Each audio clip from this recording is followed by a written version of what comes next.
السلام علیکم۔ مولانا عثمان صاحب کا ظہر کے بعد تعلیم کا مذاکرہ ہو رہا ہے۔ انسانوں کی دونوں جہانوں کی کامیابی کو اپنے پورے دین کے ساتھ جوڑا ہے۔ ہر زمانے میں جو انسان کامیاب ہوئے ہیں وہ دین اسلام کی برکت سے ہی کامیاب ہوئے، اور آئندہ بھی جو انسان کامیاب ہوں گے وہ بھی دین اسلام ہی کی برکت سے کامیاب ہوں۔ گزشتہ زمانے میں جو انسان بھی ناکام ہو کر گئے ہیں ان کی جو ناکامی کا سبب بنا تھا کہ انہوں نے اللہ کے دین کو چھوڑا اور اپنی جی چاہی اور من چاہی پر چلے، تو اللہ رب العزت نے ان کو دنیا اور آخرت میں ناکام فرما دیا۔ اور یہی اللہ کی سنت جاریہ قیامت تک کے لیے کہ آئندہ زمانے میں جو انسان جس حیثیت کا ہوگا، اگر اللہ کے دین کو چھوڑ کر اپنی جی چاہی اور من چاہی پہ چلے گا، تو جیسے اللہ رب العزت نے پہلوں کو ناکام کیا، ایسے ہی اللہ رب العزت ان بعد والوں کو بھی ناکام فرمائے گا۔ تو کامیابی کا جو راستہ ہے وہ اللہ کا دین کے بغیر نہ کسی کو کامیابی ملی ہے اور نہ آئندہ ملے گی۔ جس کو بھی کامیابی ملی ہے دین کی برکت سے ملی ہے، اور آئندہ جس کو بھی ملے گی اس کو بھی دین اسلام کی برکت سے ہی ملے گی۔ تو یہ دین انسانوں کی زندگی میں محنت سے آتا ہے۔ قرآن کریم میں اللہ پاک کا ارشاد ہے، وَالَّذِينَ جَاهَدُوا فِينَا لَنَهْدِيَنَّهُمْ سُبُلَنَا وَإِنَّ اللَّهَ لَمَعَ الْمُحْسِنِينَ۔ اللہ پاک فرما رہے ہیں جو ہمارے دین کے لیے کوشش و محنت کرتے ہیں ہم ان کو ہدایت کے راستوں پہ چلا دیتے ہیں۔ یعنی دین پر چلنے کے لیے ہدایت کے نور کی ضرورت ہے۔ جس دل میں اللہ پاک ہدایت کا نور ڈالتے ہیں اس سینے کو اسلام پر چلنے کے لیے کھول دیتے ہیں۔ وَيَشْرَحْ صَدْرَهُ لِلْإِسْلَامِ، اللہ ان کو شرح صدر نصیب فرماتے ہیں۔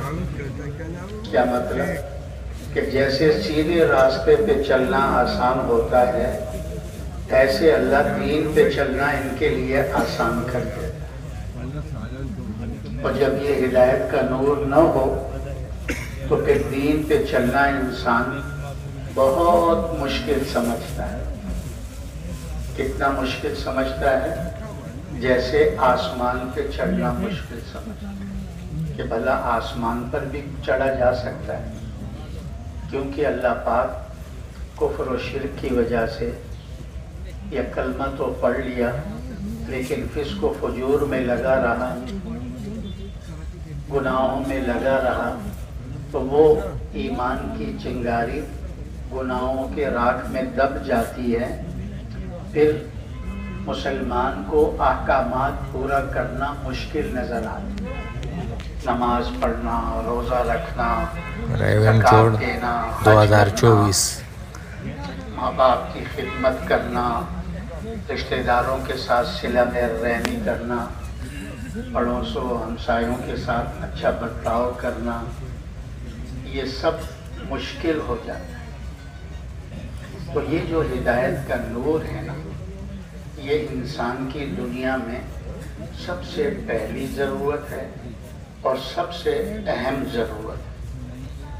اللہ تعالیٰ نے ضرورتیں انسان کے ساتھ لگائی ہیں، کھانے کی، پینے کی، پہننے کی، مکانات کی، سواری کی، شادی کی، یہ ضروریات انسان کے ساتھ اللہ نے لگائی ہیں۔ لیکن ان سب ضرورتوں میں سے سب سے بڑی ضرورت اور سب سے اہم ضرورت ہدایت کے نور کو حاصل کرنا ہے۔ جی یہ کھانے سے بھی پہلے ضروری، یہ پینے سے، پہننے سے، مکان سے، سواری سے، شادی سے، یہ ہدایت کا نور انسان کی سب سے پہلی ضرورت ہے۔ جی اسی لیے کہ اگر باقی ضرورتیں پوری نہیں ہوئی تو زیادہ سے زیادہ انسان مر جائے گا، بھوک پیاس سے مر گیا، سردی گرمی لگ گئی کہ کپڑے نہیں تھے، مکان نہیں تھا، سردی اور گرمی سے بچاؤ نہیں ہو سکا، مر گیا، لیکن اس کی وجہ سے یہ جہنم میں نہیں جائے گا۔ اگر ہدایت کے بغیر مر گیا تو پھر یہ سیدھا انسان جہنم میں جائے گا۔ اسی لیے اللہ تعالیٰ نے ہدایت کے مانگنے کو فرض اور واجب قرار دیا ہے۔ ہم نماز پڑھتے ہیں اور نماز میں ہر رکعت میں سورہ فاتحہ پڑھتے ہیں، اللہ کی حمد و ثنا کرنے کے بعد اللہ پاک سے کیا مانگتے ہیں؟ اہدنا الصراط المستقیم، کہ اللہ ہمیں سیدھے راستے پہ چلا دے۔ انعمت علیہم، ان لوگوں کے راستے پر جن پر تو نے انعام کیا۔ وہ کون لوگ تھے؟ نبیین، صدیقین، شہداء، صالحین، یہ ہدایت یافتہ لوگ، غیر المغضوب علیہم ولا الضالین، آمین۔ کہ اللہ جن پر تیرا غضب ہوا، یہود، ان کے راستے سے ہم میری حفاظت فرما، اور جو گمراہ ہوئے نصارہ، ان کے راستے سے تو میری حفاظت فرما۔ اور پھر آمین کہتے ہیں کہ اللہ ہماری اس دعا کو قبول فرما۔ ویسے تو ترغیب اللہ کی طرف سے یہی ہے کہ مجھ سے مانگو، میرے پاس ہر چیز کے خزانے ہیں، اور اللہ پاک مانگنے سے خوش ہوتا ہے اور نہ مانگنے سے ناراض ہوتا ہے۔ تو چھوٹی سی چھوٹی چیز بھی اللہ سے مانگنی ہے، بڑی سے بڑی چیز بھی اللہ سے مانگنی ہے۔ حضور صلی اللہ علیہ وسلم کی حدیث کا مفہوم ہے، اگر تمہارے جوتے کا تسمہ بھی ٹوٹ جائے وہ بھی کس سے مانگو؟ کس سے مانگو؟ اللہ سے مانگو۔ تو ہدایت کا مانگنا اللہ نے فرض اور واجب قرار دیا ہے۔ اور یہ ہدایت ایسی بڑی دولت ہے، یہ اللہ پاک بغیر طلب کے کسی کو نہیں دیتے۔ اللہ کی سنت کیا ہے؟ وَيَهْدِي إِلَيْهِ مَن يُنِيبُ وَيَهْدِي إِلَيْهِ مَنْ أَنَابَ۔ اللہ اس دل کے اندر ہدایت کا نور ڈالتے ہیں جو دل اللہ کی طرف پھرتا ہے، جو اللہ کو دیکھتا ہے۔ جو دل مخلوق کی طرف پھرا ہوا ہے اور غیر کے اثر سے دنیا میں چل رہا ہے، اس دل کی طرف تو اللہ پاک توجہ بھی نہیں فرماتے، کیونکہ یہ دل جو ہے یہ نجس و ناپاک دل ہے جو مخلوق کے اثر سے چل رہا۔ تو اللہ تبارک و تعالیٰ نے اس ہدایت کی محنت کے لیے نبیوں اور رسولوں کو بھیجا۔ نبی اور رسول آتے اور ہدایت کی محنت فرماتے تو اللہ تبارک و تعالیٰ ان کی محنت، مشقت، قربانی کو قبول کر کے ان کی امتوں کو، ان کی قوموں کو ہدایت دیتے، اور جب ان کی قوم کو ہدایت ملتی وہ دین پر چلنے والے بن جاتے، اور جب وہ دین پر چلتے تو اللہ اپنے وعدوں کو پورا کرتا، دنیا میں طیب زندگی اور آخرت میں بڑے بڑے انعامات۔ دنیا میں طیب زندگی اور آخرت میں بڑے بڑے انعامات۔ تو نبی پہلے اپنے دائرے میں محنت کر کے چلے جاتے تھے تو حق کی دعوت رک جاتی تھی اور شیطان کی باطل دعوت چلتی رہتی تھی۔ وہی جو ہدایت پر چلنے والے ہوتے، شیطان کی محنت سے وہ پھر گمراہ ہو جاتے۔ ہدایت کے راستے سے شیطان ان کو ہٹا کر نفسانیت پہ لگا جاتا، خواہشات پہ لگا دیتا، دین ان سے رہ جاتا تھا۔ تو اللہ پاک تو اپنے بندوں پر بڑے مہربان ہیں، کریم ہیں، رحیم ہیں، وہ پھر دوسرے نبی کو بھیج دیتے، وہ پھر نئے سرے سے محنت کرتا، پھر ان کو ہدایت ملتی، پھر وہ دین پر آتے، کہ دین پر آ کر دنیا اور آخرت میں اللہ سے کامیابی لے لیتے۔ تو ایسے جب وہ ان کا وقت پورا ہو جاتا وہ چلے جاتے، پھر شیطان کی دعوت تو چلتی رہتی ہے۔ انسان کا سب سے بڑا دشمن اور کھلا دشمن اللہ تعالیٰ نے بتایا، یہ شیطان ابلیس تمہارا عدو مبین، کھلا دشمن ہے۔ تو اللہ تعالیٰ نے ہدایت کو نبیوں والی دعوت والی محنت کے سے جوڑا ہے، اور سب سے آخر میں ہمارے اور آپ کے نبی حضرت محمد صلی اللہ علیہ وسلم تشریف لائے۔ انہوں نے بھی آ کر 23 سال اپنی زندگی میں اس ہدایت والی محنت میں لگا دیے۔ مکہ میں 13 سال، ہجرت کے بعد مدینہ میں 10 سال۔ اس 23 سال دعوت کی محنت کی برکت سے ایک مجموعہ تیار ہوا، کیونکہ آپ صلی اللہ علیہ وسلم کے بعد کوئی نبی اور رسول آنے والا نہیں تھا، تو یہ ذمہ داری اللہ نے ختم نبوت کی برکت سے امت کے ذمے لگایا۔ اس لیے حضور نے امت کو پہلے اس دعوت والی محنت پر تیار کیا۔ مردوں میں سے ابو بکر رضی اللہ عنہ کلمہ پڑھ کے مسلمان ہوئے، عورتوں میں سے خدیجہ رضی اللہ عنہ، بچوں میں سے علی رضی اللہ عنہ، غلاموں میں سے زید بن حارثہ رضی اللہ عنہ۔ ان 4 طبقوں سے وہ معاشرہ آباد تھا۔ حضور نے ان 4 طبقوں کو اپنے ساتھ اس دعوت کی محنت میں جوڑ لیا، اور ان کو بتا دیا، انا خاتم النبیین لا نبی بعدی ولا امت بعدک، کہ میں آخری نبی ہوں، میرے بعد اب کوئی نبی نہیں آئے گا، اور تم آخری امت ہو، تمہارے بعد اب کوئی امت آنے والی نہیں۔ تو صحابہ اکرام نے بھی یہی دعوت کے اعمال آگے اپنے آنے والی نسل تک، تابعین تک منتقل کیا، تابعین نے تبع تابعین تک منتقل کیا، ایسے امت تک منتقل ہوتے ہوتے اور دین کی محنت امت تک پہنچی ہے، دین اور دین کی محنت پہنچی۔ تو ہمارے بڑے فرماتے ہیں، ہدایت ملے گی تو لوگ دین پر آئیں گے، اور ہدایت کب ملے گی؟ جب حضور صلی اللہ علیہ وسلم کی محنت حضور صلی اللہ علیہ وسلم کے طریقے پر ہوگی۔ حضور صلی اللہ علیہ وسلم کی محنت کے جو اعمال ہیں، اس میں دعوت اللہ، تعلیم و تعلم، ذکر و عبادت، خدمت، یعنی حضور صلی اللہ علیہ وسلم کے طریقے سے لوگوں سے سلوک کرنا، یہ دعوت کے اعمال ہیں۔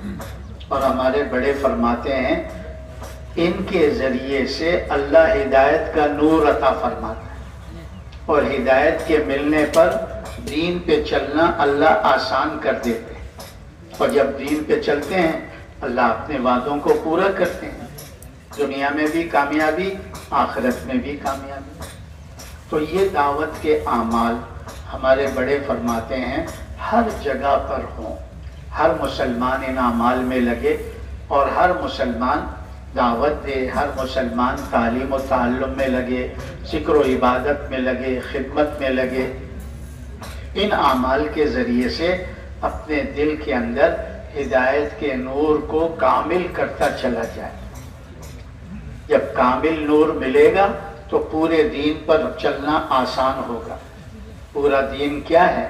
ایمانیات، عبادات، اخلاقیات، معاملات، معاشرت، قضا، عدل و انصاف، یہ پورا دین ہے۔ اور جب ہدایت کا نور بڑھتے بڑھتے کامل ہوتا ہے تو پھر یہ پورے دین پر لاتا ہے، پورے دین پہ چلاتا ہے۔ جی ہاں، تو ہمارے بڑے فرماتے ہیں ہر امتی ان اعمال کو کرے اور دوسروں کو کرنے والا بنائے۔ جی ہاں، اور ان اعمال کو 6 صفات کے ساتھ کرنا ہے، کلمے والے یقین کے ساتھ، حضور صلی اللہ علیہ وسلم کے طریقے سے، فضائل کے استحضار کے ساتھ، اللہ پاک کے دھیان کے ساتھ، اللہ پاک کے راضی کرنے کے جذبے کے ساتھ، اور نفس کے مجاہدے کے ساتھ۔ ان 4 اعمال کو ان 6 صفات کے ساتھ کریں گے، اللہ ہدایت کا نور دل میں ڈال کر اس کو کامل کرتے چلے جائیں گے، اور جن میں جا کر یہ محنت ہوگی اعمال کی، اللہ ان کی ہدایت کا ذریعہ بنائیں گے۔ تو ہمارا اور آپ کا اس جوڑ میں پرانے ساتھیوں کے جمع ہونے کا جو مقصود ہے وہ یہ ہے کہ اس دعوت والے اعمال کو خود بھی سیکھنا ہے اور ہر مسلمان کو اس کے سیکھنے پر تیار کرنا ہے۔ انشاءاللہ خود بھی ان اعمال کو کرنا ہے اور ہر مسلمان کو ان اعمال کے کرنے والا بنانا ہے۔ ہمارا اور آپ کا جمع ہونا اس محنت کے اعتبار سے کہ حضور صلی اللہ علیہ وسلم کی محنت حضور صلی اللہ علیہ وسلم کے طریقے سے پوری امت مسلمہ میں زندہ ہو جائے۔ جب یہ محنت زندہ ہوگی تو اللہ دین کو زندہ کریں گے، کیونکہ ہدایت کے فیصلے ہوں گے۔ ہدایت کی برکت سے دین زندہ ہوگا، اور دین کی برکت سے دنیا میں بھی اللہ چین، سکون، اطمینان، راحت، عافیت، امن کی زندگی عطا فرمائیں گے دنیا والوں کو، اور پھر مرنے کے بعد قبر میں، حشر میں، پل صراط پر، جنت میں ہمیشہ ہمیشہ کی کامیابی ملے گی، ہمیشہ ہمیشہ کی۔ تو ہمارا جو جوڑ ہے اس کا پہلا بیان انشاءاللہ عصر کے بعد شروع ہوگا۔ انشاءاللہ عصر کے بعد پہلا بیان شروع ہوگا، پھر مغرب کے بعد، پھر فجر کے بعد، پھر کام کے اعتبار سے ہمارے مذاکرے ہیں کہ مسجدوں میں کام، گھروں میں کام، ہاں جی، محلوں میں کام، شہروں میں کام، ملکوں میں کام، اس اعتبار سے، اور کام کس ترتیب سے ہو اور کس سطح پر ہے، اس کو آگے کس سطح پر بڑھانا ہے، اس کے مذاکرے کے لیے میں اور آپ یہاں جمع ہوئے۔ اور مذاکرہ ایمان والوں کو نفع دیتا ہے۔ فذکر فإن الذکر تنفع المؤمنین، ایمان والوں کو مذاکرہ نفع دیتا ہے۔ تو اس لیے ابھی عصر تک کافی وقت ہے، تو بڑوں کی طرف سے یہ تھا کہ جو آیا ہوا مجمع ہے وہ اعمال میں لگا رہے، اور اس وقت یہ بتایا کہ جو بھی جماعت آئی ہے وہ مل کر عصر کی اذان سے پہلے تک وہ تعلیم کا حلقہ لگا لے، تعلیم کا حلقہ لگا لے، اور عصر کی اذان تک تعلیم کرتے رہیں۔ اس میں تجوید ہے، کتابوں کا پڑھنا ہے، 6 نمبروں کا مذاکرہ ہے، ہاں جی۔ اس کے بعد اپنی عصر کی نماز کے لیے تیاری، اور عصر کے بعد پھر عشاء تک بیان چلتے رہے۔ تو ابھی آپ کی خدمت میں کچھ گزارش یہ ہے کہ کچھ اعلانات ہیں۔ ایک تو سارا مجمع اس کو توجہ سے سن لے، دوسرا جو ذمہ دار ہیں ہر حلقے کے وہ بھی ذرا پوری توجہ سے ان باتوں کو سن لیں، اور پھر اپنے حلقے میں اس اعتبار سے جیسے اعلان ہو اس کے مطابق انشاءاللہ تعالی ہم نے کرنا ہے۔ ایک تو یہ ہے کہ منگل کی ابھی ظہر کی نماز ہماری ہوئی ہے، تو الگ الگ ہو گئی ہے، پورا مجمع نہیں آ سکا، بیرون والوں نے الگ پڑھی ہے۔ عصر کی نماز کے لیے جو ہے بڑے فرماتے ہیں کہ اتصال کا اہتمام فرمائیں، جتنے بھی صف بندی والی جماعت میں ہیں وہ اتصال کا اہتمام فرمائیں، اور اتصال کے لیے کیونکہ اگر سارے بانسوں میں سفید کھڑی ہو جائے، ماشاءاللہ یہ اعلانات ہو رہے ہیں۔ انشاءاللہ جوڑ کے بیانات اثر سے شروع ہوں گے، تو جوڑ کے سارے بیانات انشاءاللہ ہمارے چینل ممبر وائس پر اپلوڈ ہوں گے انشاءاللہ۔ السلام علیکم۔